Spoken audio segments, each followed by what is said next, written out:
క్రైస్తవులలో గుడిలోనికి వచ్చినంత వరకు కన్నీళ్లు కారుస్తూ దీన మనస్సు కలిగి ముసుగు వేసుకొని పవిత్రులుగా ఉన్నట్టు కనబడతారు. ఒక్కసారి బయటకు వెళితే వారి నిజ స్వరూపం బయటపడిపోతుంటారు. నువ్వు గుడిలో ఒకలాగా, దేవుని దగ్గర ఒకలాగా, బయటికి వెళితే ఒకలాగా నువ్వు నటిస్తే అలాగూ క్రీస్తును నేర్చుకున్న వారు కాదు. క్రీస్తును నేర్చుకోవటం అంటే ఆయన బ్రతుకును నీ బ్రతుకులు చూపించటం.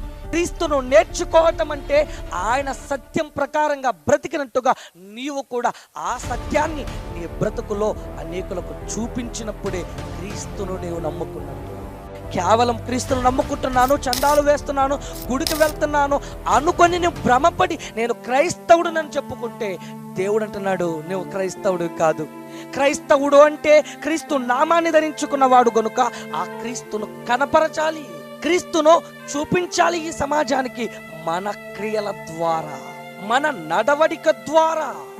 ఒకవేళ మనము తప్పు కార్యక్రమాలు చేస్తూ దేవుడి దగ్గరకు వచ్చి వినయంబురులుగా మనం ఉంటే అలాగూ మీరు క్రీస్తును నేర్చుకున్న వారు కారు అంటున్నాడు. చూడండి.